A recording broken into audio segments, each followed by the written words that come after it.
warahmatullahi wabarakatuh. Yang terhormat dosen pengampu mata kuliah mikroekonomi, Ibu Sri Utami SPD MPD, serta teman-teman yang mendengarkan atau menonton video kami.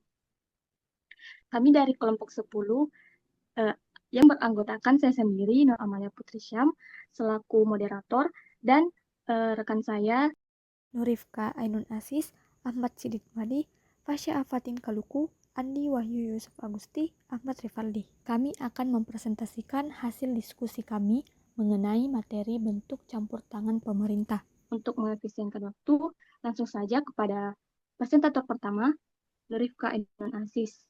Kepadanya dipersilahkan.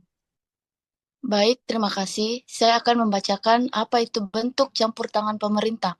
Campur tangan pemerintah diperlukan saat pasar gagal mengalokasikan sumber daya secara efisien yang dapat menyebabkan ketimpangan dan kelangkaan. Adapun peran dan bentuk intervensi, yaitu yang pertama regulasi, yaitu cegah monopoli dan lindungi konsumen. Kedua, kebijakan ekonomi, yaitu atur inflasi pajak dan pengeluaran. Yang ketiga, infrastruktur, yaitu sediakan fasilitas umum. Yang keempat, insentif, yaitu dorong investasi. Yang kelima, perlindungan sosial, yaitu subsidi pendidikan, asuransi. Yang keenam, dukungan UKM, yaitu pelatihan, dana, akses pasar. Yang keenam, penanganan krisis, yaitu stimulus ekonomi. Adapun tujuan utamanya, yaitu yang pertama kurangi dampak negatif ekonomi, kedua sediakan barang publik, ketiga cegah monopoli, keempat atasi ketimpangan, kelima dorong pertumbuhan efisien. Sekian, terima kasih. Baik, terima kasih atas pemaparan materinya. Kemudian selanjutnya kepada presentator kedua, Ahmad Sidik Madi. Kepadanya dipersilahkan. Jadi baik, selanjutnya itu undang-undang untuk mempertinggi efisiensi, di mana pemerintah dapat meningkatkan efisiensi ekonomi dengan menetapkan peraturan dan undang-undang yang mengatur kegiatan ekonomi. Tujuan utamanya adalah menciptakan lingkungan ekonomi yang mendukung mekanisme pasar yang efisien, serta memastikan adanya persaingan yang sehat antar pelaku usaha. Dengan regulasi ini, pemerintah dapat mencegah praktik yang merugikan masyarakat dan mengurangi kekuasaan monopoli agar pasar tetap adil dan kompetitif. Yang pertama, yaitu menentukan aturan. Regulasi diperlukan agar pelaku ekonomi tidak merugikan masyarakat demi keuntungan pribadi, seperti dalam kasus pencemaran lingkungan atau perdagangan narkoba, di mana pemerintah menetapkan batasan hak dan kewajiban, serta memberikan sanksi terhadap pelanggaran. Dua, menciptakan persaingan yang lebih bebas. Pemerintah mencegah praktik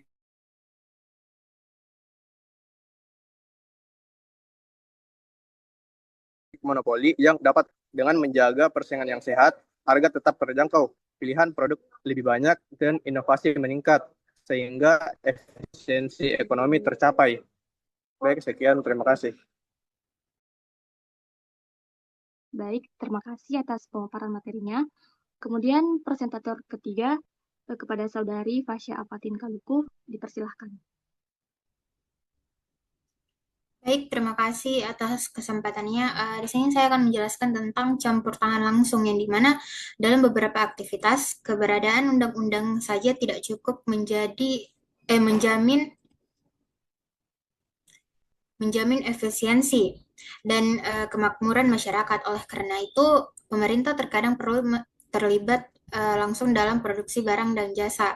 Yang pertama, produksi barang publik. Pemerintah menyediakan barang publik seperti layanan kepolisian, militer, siaran radio, perkiraan cuaca, dan mercusuar, karena barang-barang ini digunakan secara kolektif dan sulit dikenai pembayaran langsung. Lalu yang kedua, tujuan lain campur tangan. Selain menyediakan barang publik, pemerintah juga campur tangan untuk mewujudkan pemerataan pembangunan antar kelompok, sektor, dan wilayah. Contohnya melalui pendirian Bank Pembangunan Daerah, perusahaan milik daerah, dan badan usaha perkebunan. Terima kasih. Baik, kali ini saya akan menjelaskan tentang kebijakan moneter. Kebijakan moneter adalah kebijakan yang dijalankan oleh Bank Indonesia untuk mengatur jumlah uang beredar guna menjaga stabilitas harga, menciptakan lapangan kerja, dan menyeimbangkan neraca pembayaran. Terdiri dari dua jenis, yaitu ekspansif atau menambah uang beredar saat ekonomi lesu, dan kedua itu kontraktif atau mengurangi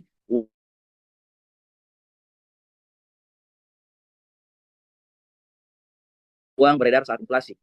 Penetapan giro wajib minimum atau GMW, contoh penurunan GMW agar kredit lebih longgar, dan suku bunga acuan BI rate, contoh kenaikan suku bunga untuk menekan inflasi.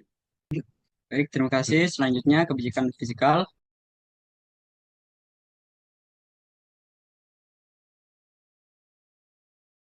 Jadi kebijakan belanja negara untuk mencapai pemerataan pendapatan, pertumbuhan ekonomi dan kestabilan harga. Kebijakan ini terbagi menjadi dua jenis.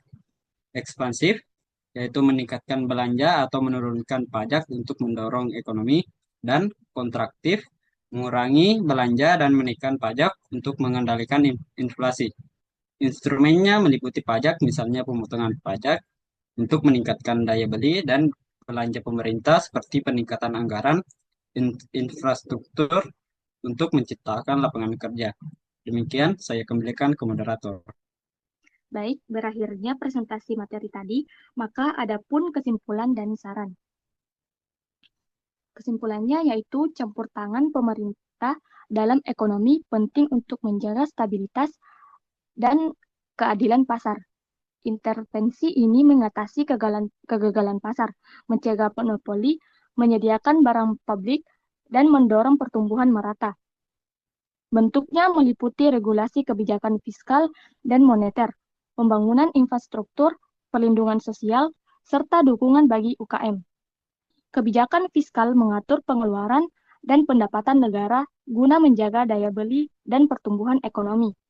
Sedangkan kebijakan moneter mengendalikan inflasi dan stabilitas ekonomi. Pemerintah juga dapat mendirikan BUMN atau menyediakan barang publik untuk menjangkau sektor yang tidak terjangkau pasar. Tujuannya adalah menciptakan sistem ekonomi yang efisien, adil, dan berkelanjutan.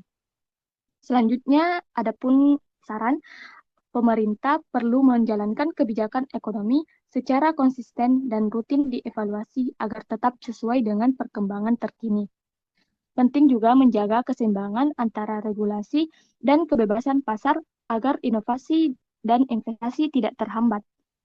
Dukungan terhadap UMKM sebagai tulang punggung ekonomi harus terus diperkuat melalui akses pembiayaan, pelatihan, dan pemasaran, transparansi dan akuntabilitas dalam penggunaan anggaran dan subsidi sangat penting untuk menjaga kepercayaan publik. Selain itu, meningkatkan literasi ekonomi masyarakat akan membantu mereka memahami dan mendukung kebijakan yang ada.